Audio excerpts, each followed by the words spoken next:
안녕하세요. 오늘도 하나님의 은혜가 우리 성도님과 함께 하시기를 주님의 이름으로 축복합니다. 오늘 함께 나눌 하나님의 말씀은 시편 72편 12절로 20절입니다. 제가 봉독하겠습니다. 그는 궁핍한 자가 부르짖을 때 건지며 도움이 없는 가난한 자도 건지며 그는 가난한 자와 궁핍한 자를 불쌍히 여기며 궁핍한 자의 생명을 구원하며 그들의 생명을 압박과 강포에서 구원하리니 그들의 피가 그의 눈앞에서 존귀 여김을 받으리로다. 그들이 생존하여 스바의 금을 그에게 드리며 사람들이 그를 위하여 항상 기도하고 종일 찬송하리로다. 산꼭대기의 땅에도 곡식이 풍성하고 그것의 열매가 레바논같이 흔들리며 성에 있는 자가 땅의 풀같이 왕성하리로다. 그의 이름이 영구하며 그의 이름이 해와 같이 장구하리로다. 사람들이 그로 말미암아 복을 받으리니 모든 민족이 다 그를 복되다 하리로다. 홀로 기이한 일들을 행하시는 여호와 하나님 곧 이스라엘의 하나님을 찬송하며 그 영화로운 이름을 영원히 찬송할지어다. 온 땅에 그의 영광이 충만할지어다. 아멘 아멘. 이새의 아들 다윗의 기도가 끝나니라. 아멘. 네, 오늘 말씀의 제목은 그리스도의 통치를 위한 기도라고 하겠습니다. 72편은 이제 솔로몬의 시라고 되어 있지만, 이제 마지막 절 20절에 있는 말씀대로 이 다윗의 기도, 즉, 아들 솔로몬을 위한 또는 그 다윗의 후손들이 왕으로서 어떻게 이 나라를 다스려야 될지 그 이상적인 왕의 통치를 간구하는 그런 기도라고 할 수 있습니다. 그래서 우리가 앞에서 11절까지 말씀 속에서 그런 이상적인 왕들에 대한 통치가 이 땅에서 이루어지도록 우리가 지금 위정자들을 위해서 또 이 사회의 지도자들 또 교회 안의 공동체 지도자들을 위해서 우리가 함께 기도할 수 있고 또 기도해야 한다는 그런 내용을 우리가 함께 나누었습니다. 오늘 말씀도 사실은 계속 이어지는 그런 내용들입니다. 그 이상적인 통치자에 대한 이상적인 통치를 위한 기도인데, 이 앞에서도 말씀 나눈 것 같이 이스라엘의 역사에서 그런 이상적인 통치가 이루어지지는 않았습니다. 그러나 가장 그 바람직한 이상적인 통치를 향해서 위해서 정치하는 사람들도 또 그렇게 노력해야 되고, 또 백성들은 또 공동체 일원들은 그 지도자를 위해서 이렇게 계속 기도해야 되는 것을 우리가 기도해야 되는 의무가 있다는 것도 말씀을 나누었었죠. 그러나 이제 가장 이상적인 정말 통치는 정말 그리스도를 통해서 이루어진다라는 것, 또 그리스도께서 이 땅에 오셔서 또 당신의 몸을 희생하시고 또 우리를 구원하시고 그리고 이제 다시 오실 그때에 이 땅에 악한 권세들을 다 멸하시고 완전한 하나님의 나라를 이루실 것입니다. 그래서 오늘 그 12절부터 20절까지 말씀도 사실은 이 그리스도의 통치에 적용해서 생각한다면 정말 잘 맞는 그런 말씀인 거죠. 12절부터 14절까지는 그 이상적인 통치자의 그런 이상적인 통치 어떻게 하는 것이 정말 하나님이 기뻐하시는, 하나님이 원하시는 통치인가를 보여주고 있습니다. 그는 궁핍한 자가 부르짖을 때 건지며 도움이 없는 가난한 자도 건지며 가난한 자와 궁핍한 자를 불쌍히 여기며 쭉 말씀이 나옵니다. 앞에서 이 공의로운 통치, 즉 주의 판단력을 받아서 하나님이 주시는 판단력으로 하나님의 공의로 이제 강한 자들을 강하고 불의한 기득권자들을 제압하고 가난한 자를 위해서 공정한 재판을 한다. 그런 말씀이 나왔는데 이런 이제 앞에서의 내용은 힘 있는 자들을 제압하는 그런 공의로운 통치 거기에 초점을 맞췄다고 한다면 이제 12절부터 14절까지 오늘 말씀에서는 이 가난한 자, 궁핍한 자에 더욱더 초점을 맞추고 있고 그냥 공의로운 그런 그 공의 측면보다는 긍휼과 구원에 초점을 맞추고 있습니다. 즉, 이 차가운 이 공의만 생각하면 차갑게 느껴질 수도 있습니다. 굉장히 냉정하고 또 이렇게 그 악한 자들을 심판하는 그런 단호한 모습을 생각할 때 좀 이렇게 차갑게 느껴질 수 있다라는 거죠. 그러나 12절부터 14절까지 있는 그 이상적인 통치자에 대해서는 그 마음에 초점을 맞추고 있습니다. 즉 가난한 자를 불쌍히 여기고 긍휼히 여기고, 그래서 그들의 그 억압당하는 것으로부터 구원하는 그러한 그 성품인 거죠. 바로 우리 주님이 그러하셨습니다. 우리 주님은 우리의 약함을 그대로 체휼하시고, 그래서 우리의 필요를 아시고 또 우리의 억울함을 아시고 또 우리가 또 그의 은혜로 말미암아 구원을 얻을 수 있도록 하셨던 그런 은혜의 주님이셨죠.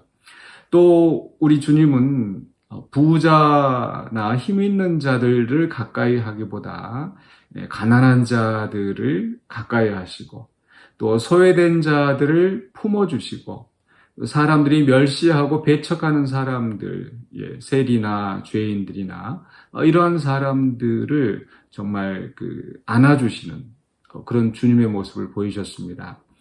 그리고 또 정말 슬픔당한 가족을 위해서 함께 울어주시는 그런 긍휼의 마음을 가지신 정말 이상적인 통치자였던 거죠. 그런 그분이 이제 우리 가난한 자들, 억눌린 자들, 또 궁핍한 자들을 구원하신다라는 것이 12절부터 14절까지의 내용이고, 그래서 14절에 보면은 마지막에 그들의 피가 그의 눈앞에서 존귀히 여김을 받으리라. 억울하게 피 흘리는, 억울하게 고통당하는 그런 것들을 이 세속적인 통치자들은, 불의한 통치자들은 그저 무관심하게 흘려보낼 수도 있겠지만 우리 주님은 그러지 않으시죠. 우리 주님은 정말 그 억울하게 흘린 피를 존귀히 보신다라는 것. 그런데 그 다음에 나오는 말씀 15절은요. 그들이 생존하여 스바의 금을 그에게 드리며 사람들이 그를 위하여 항상 기도하고 종일 찬송하리로다. 그들이 생존하여 그 억눌린 자들이 해방됨으로써 또 살아남게 되고 그 살아남은 자들이 그를 위하여서 스바의 금을 그에게 드리고 그 감사 예물을 드리고 또 그를 위하여 항상 기도하고 종일 찬송하리로다. 정말 그를 높이는 거죠. 칭송하는 겁니다. 그를 위해서, 그 왕을 위해서 기도하고 또 찬송하고, 정말 우리 주님만이 그런 찬송을 받으시기에 합당하고, 또 오늘 말씀의 제목처럼 우리가 그리스도의 통치를 위해서 우리가 또 그렇게 기도할 수 있는 거죠. 그리고 나서 16절에서 산 꼭대기 땅에도 곡식이 풍성하고, 이것은 바로 이제 그리스도의 통치, 이상적인 통치로 말미암아서 이 땅이 복을 받고 풍성함을 누리게 되는 그런 장면을 묘사하고 있습니다. 그것은 앞에서도 나왔었죠. 땅이 저주를 받아서 그렇게 궁핍한 이 삶이 이 땅에 이루어지게 되었지만, 그러나 이제 그리스도의 의로운 통치가 이루어질 때 심지어는 산 꼭대기의 땅도 풍성하게 될 것이다. 그래서 이 모든 곳에 풍성함이 넘치게 될 것이다 라고 말씀합니다. 그리고 나서 17절에서는 그의 이름이 영구하며, 그 명예로운 이름, 그 이름이 영구하고 해와 같이 장구하리로다. 그리고 마지막에 사람들이 그로 말미암아 복을 받으리니 모든 민족이 다 그를 복되다 하리로다. 아브라함을 통하여 약속하셨던 또 하나님의 계획, 하나님의 비전이 이제 그 아브라함의 씨, 바로 예수 그리스도를 통하여서 천하 만민이 복을 얻게 되는 그런 성취가 이루어지게 되는 거죠.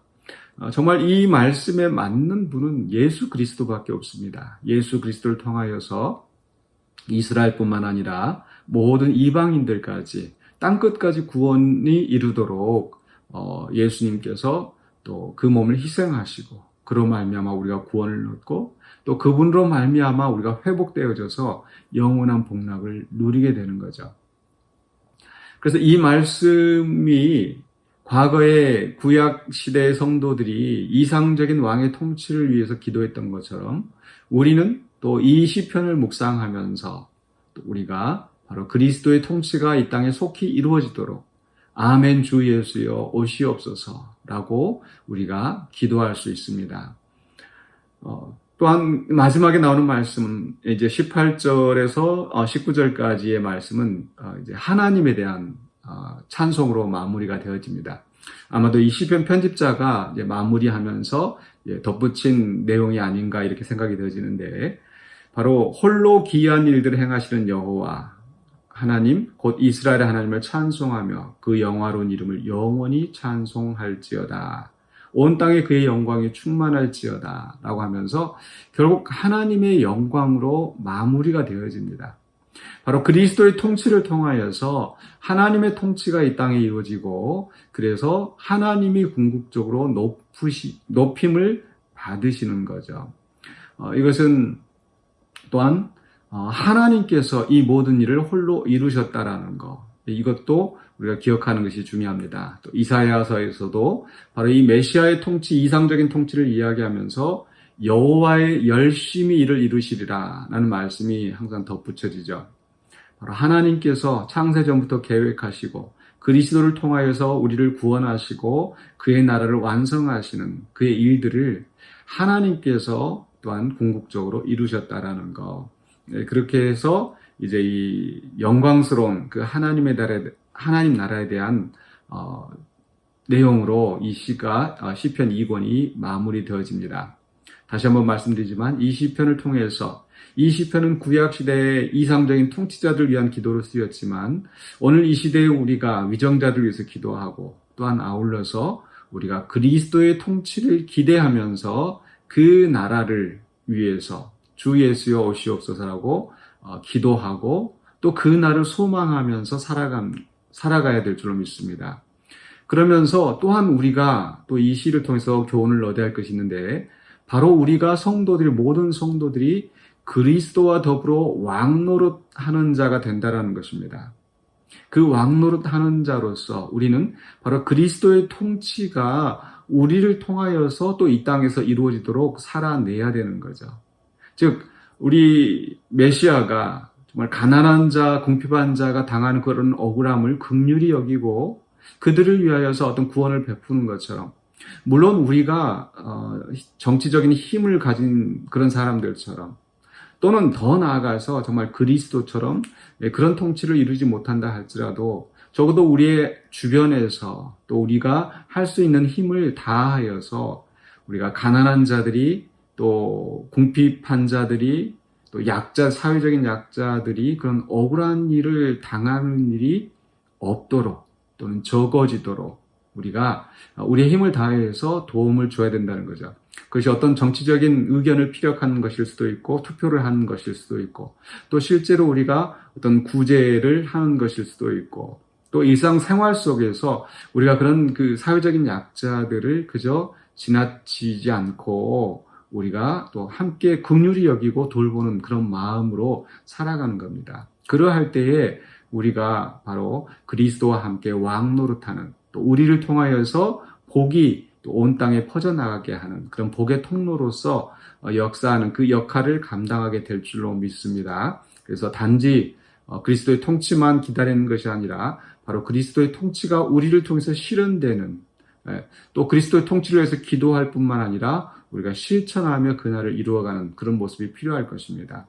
물론 우리가 노력해서 그것을 완성해 이루지는 못할 것입니다. 그것은 마치 우리가 성화의 노력을 다 하지만 그 완전한 거룩함을 우리는 이루지 못하고, 주님 오실 때, 주님 앞에 설 때에 우리가 완전히 거룩한 모습으로 변하게 될 줄로 믿습니다. 그렇다고 해서 우리가 성화의 노력을 덜 기울여도 된다? 그건 아니지 않습니까? 우리가 계속해서 성화의 노력을 하는 것처럼 마찬가지로 우리의 정치적인 영역에서, 또 이 사회의 정의의 영역에서도 우리가 노력해서 그것을 완전히 이루지 못한다 할지라도 우리에게 주신 사명만큼, 우리의 몫만큼 최선을 다하면서 살아가는 것, 이것이 정말 그리스도의 통치를 기다리며 기도하는 그런 성도들의 자세일 줄로 믿습니다. 그래서 오늘도 그렇게 주님과 함께 왕노릇 하시면서 주의 나라를 이루어 가시는 일에 동참하는 저와 여러분이 되시기를 주님의 이름으로 축원합니다. 기도하겠습니다. 사랑해 주님 은혜를 감사합니다. 오늘 주의 말씀을 통하여서 우리가 그리스도의 통치를 위하여 기도하며 또 그 통치를 바라보며 소망하는 자로서 어떻게 살아야 할지를 우리가 함께 생각해 보았습니다. 우리가 가난할 때, 우리가 억울할 때에, 궁핍할 때에 우리를 불쌍히 여기시고 우리를 품어주시며 우리를 구원하여 주신 예수 그리스도의 은혜를 또한 받은 자들로서 우리도 다른 사람들을 위하여서 또 이렇게 사랑을 베풀고 또 우리가 감당해야 할 몫을 잘 감당해 나가는 우리가 되게 하여 주시옵소서. 예수 그리스도 이름으로 기도하옵나이다. 아멘.